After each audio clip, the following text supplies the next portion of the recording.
tonight. My name is Ariael Brooks-Porter. I am a special educator. Tonight we're going to be talking about imposter syndrome. We're going to talk about how that manifests, what it looks like, and what we can do to combat it because everybody experiences it. Before we jump into the content of tonight, I do want to introduce Ashley from the paper Herald. She's going to tell you a little bit about what she's here to do and Ben. Hi, my name is Ashley from I own the paper Herald. We are a stationery shop in Baltimore. We have stationery, writing tools, books, etc. We also sell online. You can visit us at our shop. We're excited to be here for the second time. Thank you. So, we're going to talk about imposter syndrome. Imposter syndrome, as you may or may not know, is self-doubt when it comes to your personal skills, when it comes to your accomplishments and the things that you know. I'm a firm believer that the theory or that imposter syndrome comes from experiencing past traumas in our lives and then feeling like because of those traumas, we don't necessarily deserve the successes and the accolades that we receive. I'm here tonight to tell you that you do. You deserve everything that comes your way, everything that you're doing to get what comes your way. Like everything that we're doing is intentional. Imposter syndrome is a behavioral health phenomenon described as self-doubt of intellect, skills, or accomplishments among high-achieving individuals. That's from the National Library of Medicine. Yes, there's a full article that you can read on the last page, but that is essentially what imposter syndrome is. So we're gonna start by getting into a couple prompts that come from Valencia's G.R.O.W guide. Her prompts start, it spells out grow. You start with a G prompt, you go to the R prompt, O, and W. At each prompt, you'll be able to see what the prompts mean. So the first one says, G4 is, what is the motivation for your work? So why do you do the work that you do? And do you have a personal connection? So in that area, I'm gonna ask you to write down what your big goal or what your dream is and what your personal connection is. Then the next one is unpacking self-limiting stories. And in that area, the standard is naming the noise. So what we're gonna do is write down what we hear in our head when we're trying to focus on things that we want to be true. So that might look like writing down some self-limiting stories that show up when we're thinking about achieving bigger goals. So that could be, I don't think I can do this. My past tells me that I don't deserve this thing. I'm not worthy of having this success, things of that nature. When you guys finish writing on the first page, stop, don't go forward. There are going to be some table topics that are passed out to your table. You can pull them and have conversations with your group, and then we're going to come back together and move forward as a team.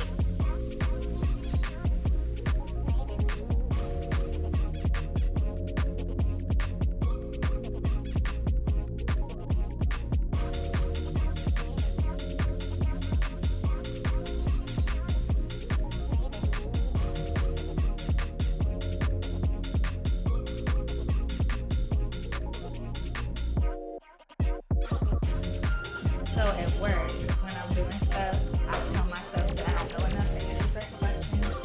And then my boss will be like, why did you do that? And I'm like, that's your specialty. And I'm like, I don't think I've been doing it long enough.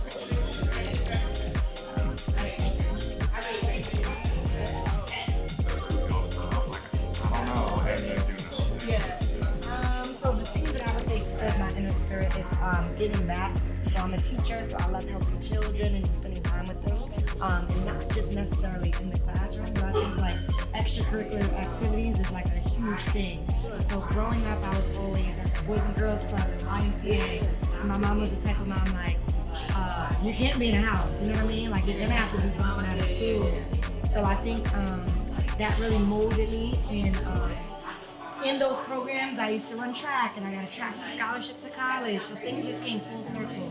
So I really believe in giving back to the youth and inspiring through something that they love so that it can help them in the future. So I think that's something that's What is scary to you about taking risks? For me, it's always like the financial hit with it. It's like, what am I going to sacrifice as a result of taking this risk? Like, is this a reasonable risk, you know? So I would say, yeah, that's the scary part. I'm just being ass out, taking risks. Specifically for me, it's like, it's kind of really like the stupid part.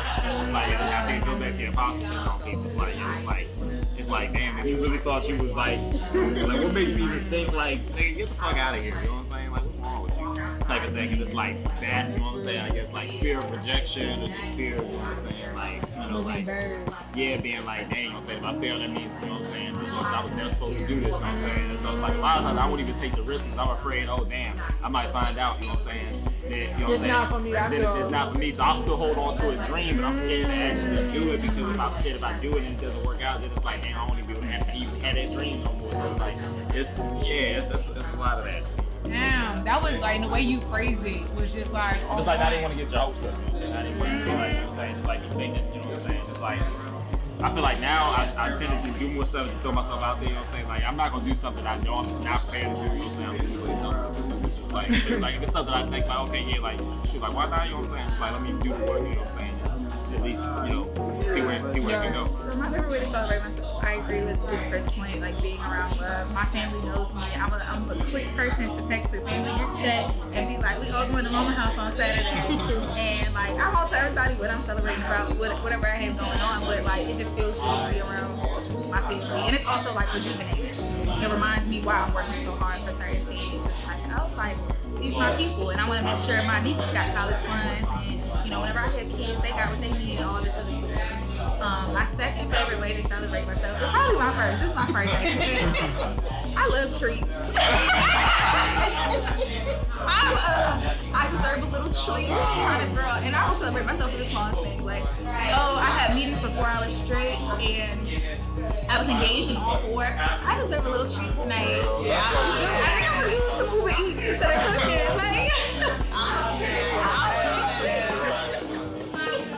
so yeah, I think that's my favorite way to celebrate myself. Share one of the table topics that stood out to them, so a few of us can share full group. One of the topics we really enjoyed was, what is one thing that fulfills your inner spirit? You want us to So I want to open the floor. Anybody can share. Like, what is one thing that fulfills your inner spirit? I'll start. Just to get us kicked off, one thing that fulfills my inner spirit is silence. Like when I get off work and I can go home to silence, make some food, play a record, and then relax. Like, it just really gives me the opportunity to wind down and just like zone into myself and focus on myself. Another thing is waking up early in the morning. I feel like I'm the only person in the world. Like, nobody else is up, it's just me. I'm the only person in the world. I can do whatever I want and nobody's gonna know. Like, I don't know, it's something different about early mornings. It really is. Some of y'all shaking your heads because y'all know. One thing that feeds my inner spirit is taking care of my plants. So I just became a plant mom. I'm working to leave. I'm like, oh baby, I see how the sun has been hitting you. Let me just go ahead and like, that just feeds me so much because it really shows me like unconditional love. They can't do nothing for me but be themselves. Like, you only can grow how you're gonna grow. I can't control none of that. It's up to take care of you. And so, yeah, that's been one thing that's been feeding my spirit. I become a plant mom because the plants, I don't know how you kill a cactus, but girl. It's okay. It's just one plant at a time. One way I feel my inner spirit is that I actually just watch some old TV shows. I feel like we always just moving so quickly and got so much going on that we never really take the time to stop and just do something mindless, something that's not taking us away from family or taking us, you know, going back into work or school or whatever it is that consumes a lot of your time. But really just sitting back on the couch, you know, maybe get a little blanket, you know, a little snack, you know, you need it, you know, and really just throwing on your favorite show, just laugh, just, like I said, really just forget about everything that's happening in your day, and just take some time to just, like, really just let your mind go. And like I said, I feel like our minds are always racing 100 miles an hour. So having just, even if it's 5-10 minutes, to just let it go and let it relax and not really think about everything that's weighing down on you, that's a good way to kind of feed that inner spirit. And also that inner child too. Yes. Just being able to be yourself around your community or people that have your back or are just listening to you without judgment really just fills me up. And I think, like, being able to shift your conversation from joking to something serious to being able to laugh and cry, pray, and take a shot. You know what I mean? So I think that something that feeds my inner spirit is just by being around community. And one thing that stood out is that like a lot of us experience and enjoy the same thing. So like I'm saying that to say sometimes we experience this imposter syndrome and we feel like we're alone, but the truth of the matter is we're not. When we think about it, raise your hand if you experience imposter syndrome. Everybody has their hand up. That you're not alone. Everybody also experiences the same thing. So we just wrote down our big goal and then some of the self-limiting stories that get in the way when we're thinking about like achieving this thing that nobody else has ever achieved and nobody in your family has ever achieved it, and you're going to be the first to do it, and it's hard because you have to set the pace. And then legacy, if you ever have kids, you want to make sure they're set up. So like there's all these things that are running in your mind and you have to fulfill this goal, right? So you're trying to figure out how you're going to do it. And then there's this voice in your head that's like, oh, you might not. You start the self-doubt. I can't do this. Nobody else has ever done it. How am I going to get there?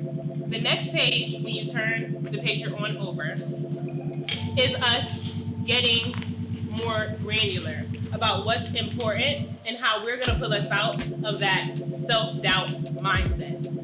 At the top, there's an acronym for FEAR. False evidence appearing real.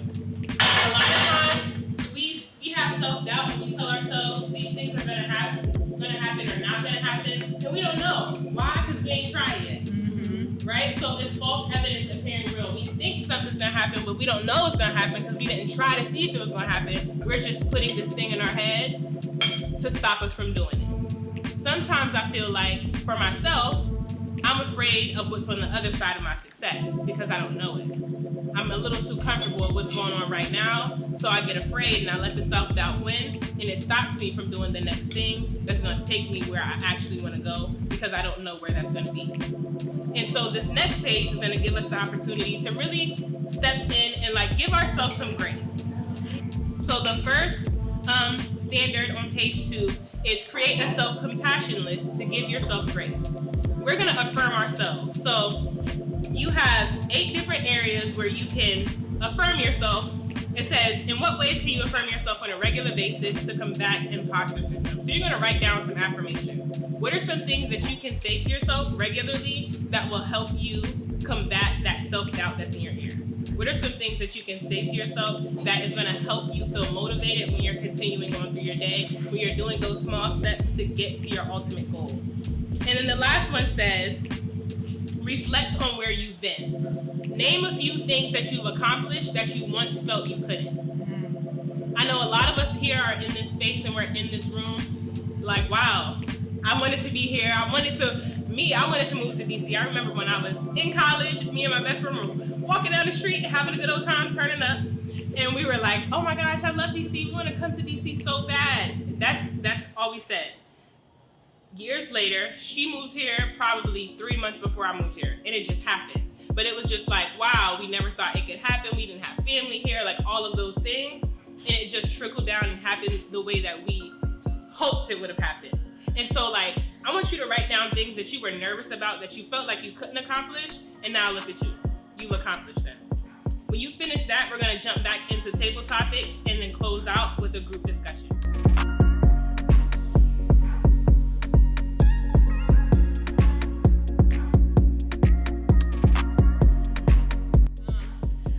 I want to start with the affirmation, because that's my favorite part. Sometimes I feel real Gabrielle Union-ish, and I have sticky notes all over my mirror. I do. You guys, they've seen them. Or sometimes I write in my like planner, like affirmations at work. I have a side of my whiteboard in my office that are all affirmations, because sometimes I need to remind myself like the things that I'm doing right now are because I did them. Not in a cocky way, but like I set myself up in this way, and I need to be proud of the work that I've done and celebrate those small wins. So I want to open the floor up for you guys to share what your favorite affirmation is. I'll start with mine. It is, I look in the mirror and I see God. Yeah. Because that God is within me. And so when I look in the mirror, I see God. I'm made in his image and there's nothing that I can't do. So that's my favorite one. I said limited belief is only an invitation to do. And that came from me. It's like I know I can do it. And I don't really feel like I have a limitation, but I do have the invitation. So that's a way to like kind of trick myself into like doing what I am gonna do. Yeah. One that I've grown to love is my yes is yes and my no is no. It allows me to protect my yeses and my nos and set boundaries around them, but also be intentional with my words. So that's been an affirmation that, has been growing on me. One that always moves me is progress, not perfection. Because, you know, it's not always going to be pretty, but, you know, as long as you're getting better. I just said it's one too. I said it's going to be gritty, but not pretty, but I take gritty over pretty. So, but our mantra is embrace the grind. And every year, we come up with an embrace the grind concept. And we started it by saying we're grinders. And you know what? When you think about it, whoever, we spend so much time trying to avoid the grind. It's a lot of work avoiding. Just do it. Just go through it. And when you go through it, you come up with these affirmations that, oh, I can do it. Just embrace the grind. I find it easier to just embrace the grind and do it. And then in your work, right? You see God in you, right? The work manifests itself. It shows up. Versus trying to navigate it. We, get going crazy trying to navigate it. So I would say my affirmation back in the day was embrace the grind. We established it in 2016. This is your year. We take it every year. We do a different embrace the grind concept, but it's important. One that I wrote down was you are a gardener. Yes. I finally this past summer started a garden, and it was something that I wanted to do for a really long time. My mom was apprehensive about it back at our old house and whatnot, but I finally just did it. And I started it with scraps that I got from the grocery, and also seeds that I got from food that we ate and whatnot. We're composting now too, so it really makes me feel fulfilled to know that I have the power to grow my own food, and I feel like I grow myself and my skill set while I grow food. Yeah, that's good stuff. That's good stuff. Can you say two? Okay. I'm gonna do two. The first one was similar to what Daniel and his mother were speaking about. It says, "Don't skip out on an opportunity because it looks like work." Because I'm not gonna lie, we be tired. We really be tired, and a lot of times opportunities come your way, whether big or small. And the first thing, at least for me, sometimes the first thing I say to myself is, man, I already did this, I already did that, I cleaned this, I cleaned that, I helped this person, I helped that person. This one opportunity can wait. Maybe it'll still be there tomorrow, maybe not, but oh well. So I'm trying to get in the habit of taking advantage of those things when they come through. And then the second one is if not you, then who. Just trying to, really trying to embrace the fact that we have to be the ones to be the change and make the change we want to see, and not letting other people or other things or the powers that be take over that change. So those are my two. I love that. What I was going to say was similar. My grandfather, who's 89, he has two. His favorite is regimentation is the key to life. And his second is dare to dream, but please do, for dreamers are many, but doers are few. I have one. I'm going to take us to church for a little bit. Go ahead. Okay. Philippians 4:13, because I have it right. I can do all things, not some things, all things through Christ who strengthens me. Yeah. That's a cool thing to wake up to. Yeah. Every day. I had it on Shall my I mirror. feel? It's on my body. In me. Just like how you say you see God. Yeah. Same. Because you should. I do. I'm a gardener because I'm not a gardener. I can't even be a plant mom, but I'm about to be a plant mom. But I think in the figurative sense too, you are growing yourself, your skills, your growth is ever evolving. when you say I'm a gardener, like that's what I think of. I'm a gardener too because I'm forever growing, and I know that about myself. I know that in everything, I'm embracing the grind. I'm enjoying the things that are sour because I know there's good in everything. And so what is the good in this sour thing, this hard time, that's gonna support me in the future? Because there's a lesson in everything that we're doing. So what's the lesson? Let me try to like feel that and walk with it as I go through this moment. Do a small wins journal, because the small wins that we do every day, they add up, and then ultimately we reach our big goals before we know it. So start the small wins journal. It could be I walk for 20 minutes today. You might not have worked out super hard, but you did a 20-minute walk. When you keep doing those 20-minute walks, now it's an hour walk. Then you started running a little bit, just a little bit, you know, it wasn't crazy, but you did a little something. Like it starts to add up and you start to become better. And the goal is always to be 1% better than the day before. Because next year, you are how much percent better? 365% better than what you was in the last year. If you're 1% better every day, you will ultimately create and master goals. If you are like me and you don't write all the time, in your journal, you can also do this in your notes. Like I have a little reminder and I write in my notes, this day, this is my small win. Real simple, you can do that too. And then the last one is to write out a plan. When we talk about small wins and them adding up and us ultimately achieving a goal, that's the same thing that we do with our plans. When we write what we're gonna do, by next week I'm gonna do this, and then in 3 months I'm gonna do this. Write that plan so that you can use these affirmations, write your small wins, and ultimately achieve that goal.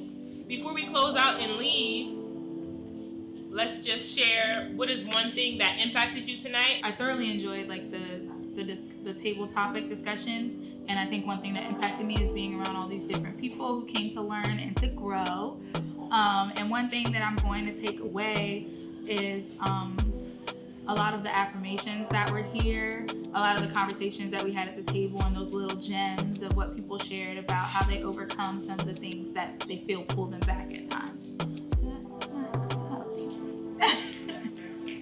I would say what impacted me, and I was talking to my table about it, Fabian, noticing how easy it was to write out the self-limiting beliefs and how difficult it was to write out the affirmations. Like, I wrote out the self-limiting like it was nothing. I said, oh, bam, I say that. Then when it came to writing affirmations, I was stuck on the first box for at least 5 minutes. So that was an impactful thing to really recognize, and kind of reversing that speed of having more good things, positive things to say about myself, and taking time to say what I cannot do. For there's nothing that I cannot do. 3. And then the takeaway is similar to what Jamar said, is being mindful of which voice I'm choosing to trust. Yeah. Well, I would say how it's impacted, you know, and this may sound a little cliche-ish, but not, right? It's the diversity, right? So we live in a time where people are just so polarized, and so it's so intense and in the wrong ways, and I appreciate, and what impacted me was the ability to sit with people who I've never met, right? With somebody who I've been with for a long time, and we all come together, and the diversity of thought and approach, right? And then you find synergies, right? So we're over here, she helped me with a scripture, and you know, it was important. So that was the impact. What I take away, right, is all the ideas, right? You think you know everything when you're like, oh, wow. But I'm scared of a garden. I don't mind sweeping up the grass after it's been cut, but I'm scared of a garden. I grew up in New York City in an apartment building, 21 stories, 6 apartments on each floor, and I like to pride myself in the fact that that's not who I am. But in reality, it is who I am, right? And you've helped me, and hearing what people have done to grow themselves and stretch themselves is important. So that's what I take away, right? So I appreciate it. You're awesome, Art. Thank you.